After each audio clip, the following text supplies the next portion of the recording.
La porte d'entrée de mon appartement coin, ça comme à son habitude. Je poussais plus fort, l'épaule tendue contre le bois gonflé, en jurant à mi-voix. Cela faisait des mois que j'aurais dû poncer le cadre, ajuster les gonds, faire au moins semblant de m'occuper de cet endroit, comme beaucoup d'autres choses que j'avais laissées traîner. Un courant d'air rampa dans le couloir sombre et la lumière au plafond clignota brièvement avant de s'éteindre dans un bourdonnement triste, me plongeant dans une pénombre sale. Je marchais à tâtons, enjambant une pile de courriers jamais ouverts, puis traversai le salon pour rejoindre la cuisine. Quand j'ouvris la porte du frigo, une odeur épaisse s'en échappa, mélange de vinaigre rance, de métal et d'humidité, une bouffée d'air froid saturé de ce parfum acide et ancien, comme si le frigo lui-même se souvenait de mois entiers de solitude. Il ne restait qu'un repas surgelé. J'arrachai le coin du film plastique et le déposai dans le micro-ondes. La platine tournante fissurée au centre fit osciller le plateau maladroitement de gauche à droite et les bords du plat commencèrent à bouillir pendant que le centre demeurait obstinément gelé. Sur le chemin vers ma chambre, je passai devant la table de la cuisine et laissai tomber mes clés d'un geste machinal. Le bruit du métal ne résonna pas comme d'habitude. Un petit clink étouffé, suivi d'un léger déplacement du tissu, je fronçai les sourcils. La nappe avait bougé, un coin s'était soulevé, révélant une protubérance sous-jacente, une forme ronde sous le tissu.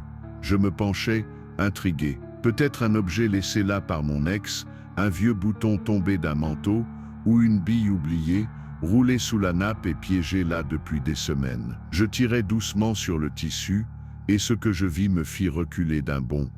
Mon talon heurta la patte d'une chaise, je perdis l'équilibre et dus m'agripper à la table pour ne pas basculer complètement. Mon cœur tambourinait violemment, chaque pulsation résonnant jusqu'à mes tempes. J'avais le souffle court, les yeux écarquillés, fixés sur ça. Là, juste sous la surface vernie de la table, incrustée dans le bois, se trouvait un œil humain. Un œil parfaitement formé, humide, détaillé, réel. La peau autour de la paupière était mince, presque translucide, à peine bombée comme si elle avait germé du bois lui-même. Ce n'était ni un dessin, ni une sculpture, pas une illusion d'optique due au veinage. Et l'œil cligna. Je restais là paralysé. Mon esprit s'efforçait de rationaliser, de classifier, de comprendre. Peut-être une moisissure étrange, une forme de champignon phosphorescent, quelque chose de naturel qui mimait une forme organique pour tromper un prédateur ou pour alerter un esprit fatigué. Peut-être l'humidité dans le bois avait provoqué une déformation et mon imagination surmenée avait comblé les vides. Mais ça n'expliquait pas la pupille qui suivait mes mouvements. Elle s'ajusta, imperceptiblement, à la direction de mon ombre. L'iris bleu pâle était strié de capillaires rouges éclatés et un voile laiteux s'était formé à la lisière. Je ravalai ma salive. Mon cuir chevelu picotait comme si des aiguilles invisibles tentaient d'y creuser des galeries. Et pourtant, malgré la panique croissante, je pressai la nappe sur l'œil, le recouvrant brusquement, dans l'espoir absurde qu'il disparaisse. Que cela l'efface, mais la bosse resta visible sous le tissu. Je ne pus m'empêcher de revenir vers la cuisine. Je pris une cuillère dans le tiroir, m'agenouillai et tentai de déloger l'œil ou de prouver qu'il n'en était pas un. Mais ni la lame arrondie, ni la pression répétée ne parvinrent à arracher quoi que ce soit. Le bois refusait de céder, et tout ce qui ressemblait à une tentative de destruction restait sans effet. Je laissai tomber la cuillère. Je remis le tissu, doucement cette fois, en évitant de trop toucher la surface. Je retournai dans ma chambre, sans un mot. Le micro-ondes avait bipé il y a longtemps, mais je n'avais plus faim. Peut-être que j'appellerais quelqu'un, pas maintenant, plus tard dans la semaine. Un spécialiste peut-être, mais je n'avais pas les moyens pour ça. Et puis, ce n'était pas dangereux, pas vrai, je mangeais, je dormais à peu près bien. Je ne voyais pas d'hallucinations ailleurs, je ne perdais pas le fil au travail. Tout allait bien, tout allait bien, tout allait parfaitement bien. Je me réveillais bien plus tard que prévu. Le soleil avait déjà grimpé, filtrant à travers les stores en longues bandes pâles. Mes muscles étaient engourdis, mon dos raide. D'un pas traînant, je me dirigeai vers la salle de bain, frottant mes paupières encore pleines de sommeil. Puis, un souvenir me frappa de plein fouet, vif comme un éclair dans l'obscurité, l'œil. Un frisson remonta ma colonne vertébrale, je jetai un coup d'œil en coin vers la table, du bout du couloir. La nappe, elle n'était plus lisse. Deux nouvelles formes bombées repoussaient le tissu vers le haut, côte à côte, presque symétriques. Deux silhouettes molles, allongées. Deux nouveaux regards, je le savais déjà.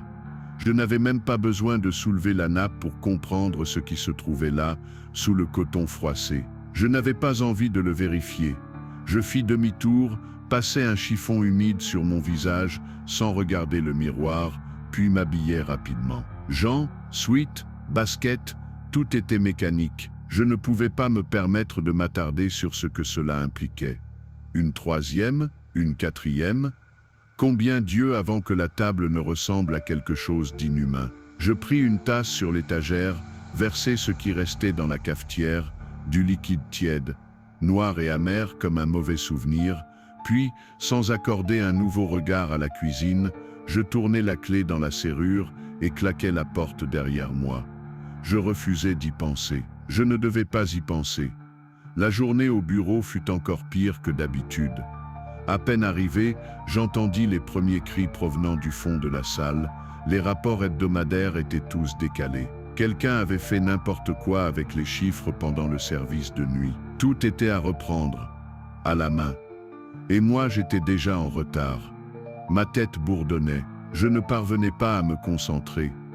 Et surtout, je n'arrêtais pas de penser à cette putain de table. Je répondis à quelques appels, jetai un œil flou sur les feuilles Excel qui s'empilaient sur mon écran, et ne pus m'empêcher d'imaginer ses yeux, toujours là, tapis dans l'ombre, en train de cligner doucement, en train d'observer.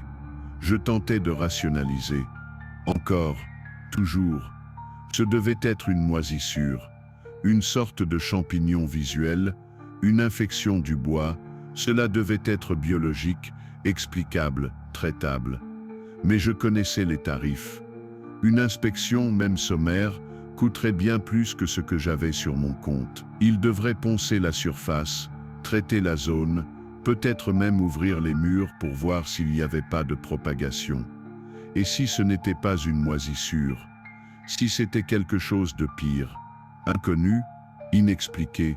Je n'avais ni l'argent, ni le courage de le découvrir. Alors je me contentais de survivre à la journée, ou du moins d'en traverser les heures sans hurler. Lorsque je rentrais chez moi ce soir-là, la lumière du couloir vibrait toujours faiblement au plafond, comme une mouche en fin de vie. L'air dans l'appartement me sembla tout de suite plus épais, comme si l'oxygène lui-même avait été remplacé par quelque chose d'humide et pesant. La fenêtre de la cuisine était couverte de buée, bien que je n'ai rien cuisiné depuis la veille. Je posais mes affaires, me versais un verre d'eau et tentais de ne pas regarder. Vraiment, je le jure. Mais mon œil dériva tout seul, attiré par cette présence dans l'angle de la pièce, par ce tissu déformé. La nappe ne présentait plus simplement deux bosses, elle était bosselée de partout. Je m'approchais lentement, un nœud au ventre, et tirais le tissu du bout des doigts. Ce qui se trouvait là, sous mes yeux, me coupa le souffle.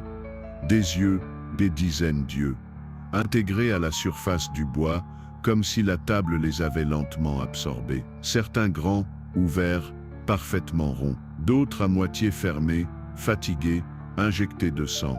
Des brins, des noisettes, des gris laiteux. Un ou deux étaient d'un violet délavé, presque lumineux. L'un cligna très lentement, comme s'il peinait à garder la conscience. D'autres me fixaient avec une intensité douloureuse. L'un avait des cils d'une longueur étrange. Un autre semblait aveugle, recouvert d'un voile blanc et épais. L'ensemble formait une mosaïque dérangeante. Une galerie de regards muets, agglutinés sur cette table devenue informe, vivante, obscène. Je reculais, mon souffle devint erratique. J'allais droit vers mon ordinateur portable. Je tapais inspection moisissure proche de chez moi. Le premier lien semblait professionnel. Une entreprise locale, service rapide, promesse de désinfection complète. Une petite fenêtre de chat s'ouvrit, proposant un devis. Je cliquais, Je regardais le montant. Puis je fermais l'onglet. Je n'avais pas l'argent. Mon prochain salaire n'arriverait que dans 5 jours. Et d'ici là, je ne savais pas ce qui arriverait. Je retournais dans la chambre. Je ne me brossais pas les dents. Je ne me changeais même pas. Je me laissais simplement tomber dans le lit, sans énergie, sans force. Je restais là, allongé dans l'obscurité. Les draps étaient moites, collés à ma peau, imprégnés de sueur ancienne. Mon corps refusait de s'apaiser. Il tressaillait comme s'il refusait de dormir, ou comme s'il savait que dormir, maintenant serait une erreur. Je retournai mon oreiller, changeai de côté, me plaçai sur le ventre. À un moment, le néant me prit.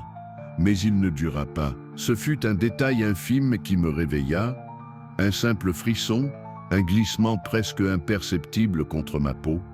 Je m'étirai sans ouvrir les yeux, le corps encore engourdi, cherchant la chaleur d'un coin du lit oublié. Et puis, quelque chose clocha. Ma colonne vertébrale ne reposait pas à plat contre le matelas. La surface était irrégulière, dampe par endroits, élastique sous d'autres. Je me figeais. La tension grimpa immédiatement le long de ma nuque. Quelque chose bougeait à peine sous mes côtes. Une pression molle, une présence. Je n'ouvris pas les yeux tout de suite. Je tentais de respirer doucement, d'ignorer la sensation, de la laisser s'effacer, mais elle persistait. Alors je me redressai brusquement, le cœur au bord des lèvres, et jetai les couvertures en arrière. Mon souffle se coupa net. Le matelas était recouvert d'yeux. Il s'étendait d'un bout à l'autre, du pied du lit jusqu'à la tête de lit, certains incrustés près des coins, d'autres dispersés sur la surface centrale, là où j'avais dormi. Des taches d'humidité marquaient l'endroit où j'avais reposé mon dos. Plusieurs des yeux laissaient échapper une sécrétion jaune pâle, comme une conjonctivite suintante. D'autres s'étaient contentés de me fixer, paresseux, les paupières lourdes. Et il y avait à l'endroit même où mon épaule avait reposé, une traînée humide, une trace de sommeil sur des paupières inconnues. Je reculai, le pied glissant sur le sol, prêt à hurler. Je faillis vomir, mais il n'y avait rien à rendre. Mon estomac était vide, aspiré par la terreur pure. Je tournais sur moi-même. Les murs étaient restés normaux. Le sol était propre, mais ce lit, il était infecté. Je n'attendis pas. Je me précipitai vers la cuisine, attrapai mon téléphone d'une main tremblante et le déverrouillai en glissant maladroitement sur l'écran. Je tapai extermination champignons, traitement professionnel. Le premier lien me mena à un service de désinfection nocturne. Je pris le rendez-vous sans réfléchir. Je ne regardais même pas le devis.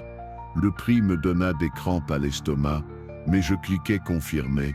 Je leur donnai mon adresse. Après 19 heures, je serai chez moi. La journée suivante au travail n'exista presque pas. Elle n'eut aucun sens. Je m'assis à mon bureau, fixai l'écran, sans pouvoir dire combien de temps s'écoula. Les chiffres dansaient, absurdes, et les appels s'empilaient sur ma ligne. Je crois que je répondis à un ou deux. Peut-être, le reste je ne m'en souviens pas. Juste cette sensation d'être observé. À intervalles réguliers, je croyais voir un mouvement dans un coin de mon moniteur, une ombre dans la lentille noire de la webcam, un clignement dans le reflet de l'écran. À 14 heures, sans prévenir personne, je pris mon manteau et je partis. Il faisait déjà sombre lorsque le spécialiste arriva. Je l'attendais dehors, les bras croisés, le regard fuyant. Un homme d'une quarantaine d'années descendit d'une fourgonnette banalisée. Il portait une veste épaisse, ouverte sur un sweat taché, dans une main un clipboard, dans l'autre une valise en plastique usé, dont dépassait le tuyau d'un pulvérisateur. « Vous êtes le monsieur pour l'intervention ?» demanda-t-il, la voix fatiguée. Je hochai la tête et le laissai entrer, mais lorsque j'ouvris la porte de l'appartement, je m'arrêtai net. Ce n'était plus comme ce matin. Les yeux avaient gagné du terrain. Ils couvraient maintenant toute la crédence de la cuisine, nichée entre les joints des carreaux. Certains s'étaient glissés dans les tiroirs entr'ouverts. Il y en avait dans le réservoir de la cafetière, partiellement immergé dans l'eau stagnante. La lumière du frigo s'alluma automatiquement lorsque je l'ouvris. Un œil me regarda, installé entre une bouteille de ketchup et une boîte de bicarbonate de soude. Mais le pire, c'était le plafond. Un coin entier, là où l'humidité s'accumulait souvent, s'était transformé en amas de paupières battantes. Les clignements n'étaient plus synchronisés. Ils pulsaient à des rythmes indépendants, comme si chacune de ces entités percevait le monde à sa façon. Je ne dis rien, je n'avais plus de mots pour ça. « Tout va bien, monsieur ?» demanda l'exterminateur, inquiet. Je le fixai longuement, le regard vide. Puis d'un ton presque neutre, je demandai « Vous les voyez, vous aussi ?» Il tourna lentement la tête, balaya la pièce du regard. Je scrutais son expression. J'attendis, mais rien ne changea sur son visage. Aucune stupeur, aucune peur. Juste ce calme professionnel. « Voir quoi exactement ?» répondit-il très doucement, avec cette prudence qu'on réserve à ceux dont on craint la fragilité mentale. Je n'insistais pas, je me retournai lentement. L'un des yeux dans le meuble coulait. Un liquide visqueux, jaune pâle, dégoulinait le long du placard. Je m'essuyais les paumes sur mon pantalon. « Faites ce que vous avez à faire, murmurai-je. Il acquiesça, régla la pression de son pulvérisateur et commença à vaporiser le produit. Je m'attendais à une réaction, une crispation, une fuite, mais les yeux ne réagirent pas. Pas un clignement de panique, pas un tremblement. Ils restèrent là, présents, passifs. « Ça devrait se résorber d'ici demain matin », dit-il en terminant le tour du périmètre. « Laissez les fenêtres ouvertes si possible, ça aidera à ventiler. » Il me tendit un reçu. Je payai via son téléphone, sans même lire le montant, puis il s'en alla. La porte se referma dans un clic discret. Je restai seul, un long moment, puis sans un mot, je marchai vers la chambre. Je refusais de vérifier, je refusais de regarder. Je tirai un vieux couvre-lit du placard, puis une vieille couette, usée jusqu'à l'os. Je les plaçai sur le lit, recouvrant les yeux. Je pressai fort jusqu'à aplatir la surface. Je ne voulais plus les voir, je ne voulais plus savoir. Je m'allongeai par-dessus, le tissu me séparait de leur contact, mais je les sentais encore. Leur forme, leur présence, comme une respiration sourde. Je fermai les yeux, et là, le poids disparut. Plus de pression, plus de frémissement, mais dès que je les ouvris de nouveau, le matelas se gondolait, les paupières palpitaient à travers les fibres. Alors, une idée m'effleura. Si je ne les regardais pas, s'ils n'étaient pas perçus, existaient-ils encore? Peut-être que la vision n'était qu'un déclencheur. Peut-être que je pouvais reprendre le contrôle. Peut-être que je pourrais dormir. Enfin, je me réveillais dans un silence trop épais. Aucune sirène au loin. Aucun moteur, ni crissement de pneus. Le monde semblait s'être recroquevillé, suspendu. Mon visage était engourdi, mon corps ankylosé. Mais il n'y avait plus de douleur. Un apaisement factice, trompeur. La sensation me quitta presque aussitôt. En ouvrant les yeux, je compris pourquoi. Tout avait empiré. Chaque centimètre carré de mon appartement était désormais envahi. Les murs, les meubles, le plafond, tout était tapissé d'yeux. Aucun espace n'avait été épargné. Là où la peinture s'écaillait autrefois, de petites paupières se serraient les unes contre les autres, clignotant par vagues comme une mer organique. Certaines étaient soudées ensemble, formant des amas pulsatiles, les cils emmêlés dans une agitation nerveuse. Même l'encadrement de la porte en était couvert. Des yeux minuscules, nichés entre les joints, me fixaient avec cette même insistance muette. Je posai les pieds au sol, et mes orteils s'enfoncèrent dans une matière molle, humide. Je baissai la tête. Le plancher aussi en était recouvert. Chaque pas était une traversée de regards. J'avançais lentement, comme si le moindre mouvement trop brusque pouvait réveiller quelque chose d'encore plus dangereux, encore plus vivant. J'avais cessé d'espérer des explications. Il ne s'agissait plus de biologie, ni de moisissure. C'était autre chose. Je traversais la pièce à l'aveugle, les yeux mi-clos, les paumes tendues devant moi. Chaque clignement, chaque frémissement de paupières semblait me suivre, m'épier, me juger. Mais une question ne cessait de me hanter. Et dehors, le monde au-delà des murs, était-il encore normal? Je me glissais hors de l'immeuble par l'escalier de secours, évitant l'ascenseur, par instinct. Je me faufilais dans la rue, l'air glacé me mordant les joues. Mais le cauchemar m'avait précédé. Le trottoir lui-même était infecté. Des yeux s'étaient glissés entre les fissures du béton, apparaissant entre les lignes des pavés. Certains logeaient dans des canettes écrasées. D'autres, plus gros, presque qu'exagérément humains, clignaient doucement depuis la grille du caniveau. J'accélérais le pas, le cœur battant à tout rompre, les poings serrés. Une voiture passa devant moi. Derrière la vitre, le conducteur ne semblait rien voir. Il pianotait sur son téléphone, indifférent. Moi je voyais, au travail je ne saluais personne. Je traversais les bureaux comme une ombre. Je rejoignis mon poste. L'écran de mon ordinateur était déjà allumé, et au centre, juste derrière les reflets lumineux, un œil était visible, flou, mais présent. Une pupille pâle, agrandie, logée derrière le verre. Je m'assis. Je tentais d'ouvrir la page d'accueil. Ma main tremblait sur la souris. Le curseur refusait de se stabiliser. Les lignes de texte paraissaient s'écarter légèrement à mesure que je les fixais. Puis, une main se posa sur mon épaule. Je sursautai. C'était l'assistant du responsable. « Il veut te voir », dit-il simplement. Je me levai, le souffle court, et le suivis dans le couloir. Le bureau était sombre. Les stores étaient fermés, ne laissant entrer qu'un filet de lumière crayeuse. Il était assis là, derrière son grand bureau de verre, les doigts entrelacés. Quelque chose n'allait pas. Avant, il était propre sur lui. Costume impeccable, cravate droite, cheveux gominés. Maintenant son visage semblait gonflé. Sa peau bougeait par à-coups, comme si quelque chose s'agitait en dessous. Il se leva lentement. Son torse se déforma. Des poches de chair s'ouvrirent entre les boutons de sa chemise. Des yeux en sortirent, lents, battant des paupières. Deux autres apparurent à la base de son cou, s'écartant comme des fissures. Et lorsqu'il ouvrit la bouche, sa langue était recouverte d'yeux. Certains saignaient, d'autres suintaient un liquide laiteux. Je ne pouvais plus détourner les yeux.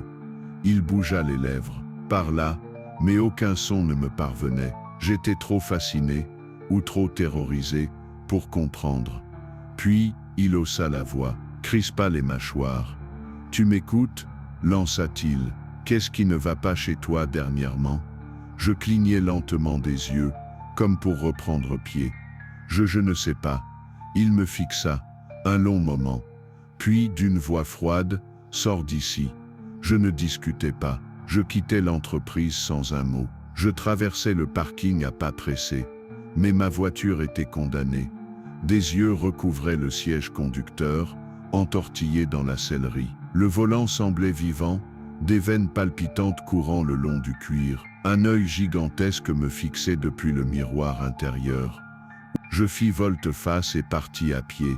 Le quartier n'avait plus rien de familier.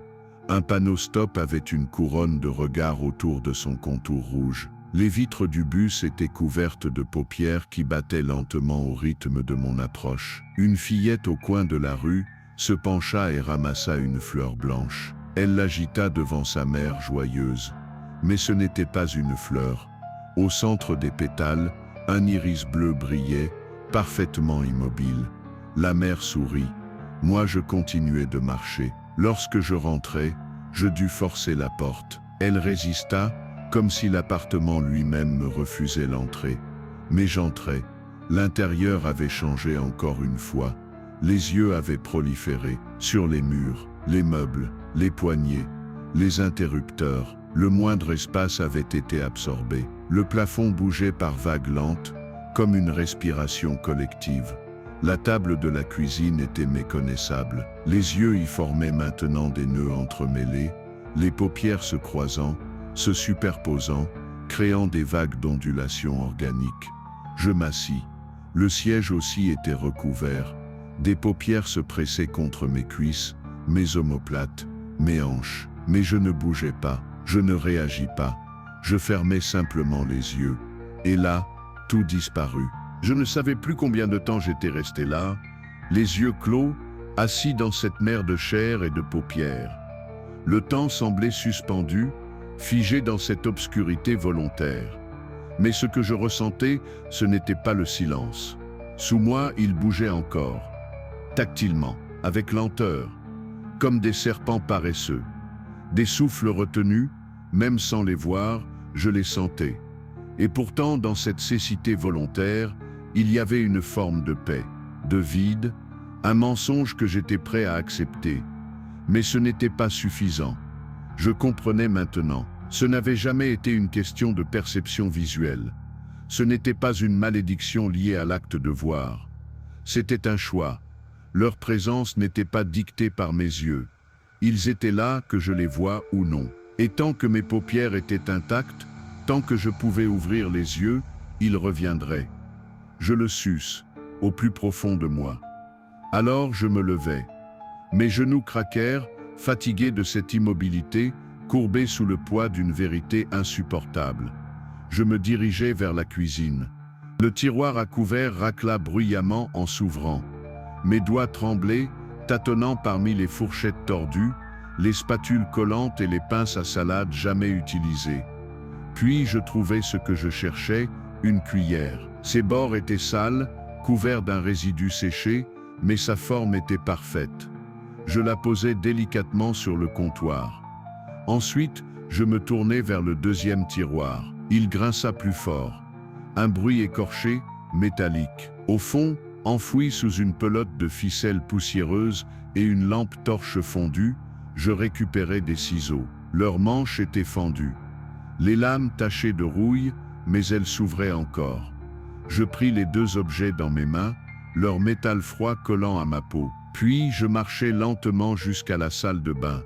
Je m'assis sur le carrelage, il était vivant lui aussi. Couvert de regards, posés là comme des perles sans fil, dispersées au hasard. J'en écrasai plusieurs en m'asseyant, mais ils ne réagirent pas. Ils acceptaient. Ils attendaient. Je pris mon téléphone. Je composai le 112. La sonnerie fut brève. Une voix féminine, calme, me répondit « Service d'urgence, que puis-je faire pour vous ?» Je soufflai doucement, sentant la chaleur me quitter. Je suis blessé. Beaucoup de sang. Je suis au sol, je ne pense pas rester conscient très longtemps. Elle tenta de poser des questions, mais je raccrochai.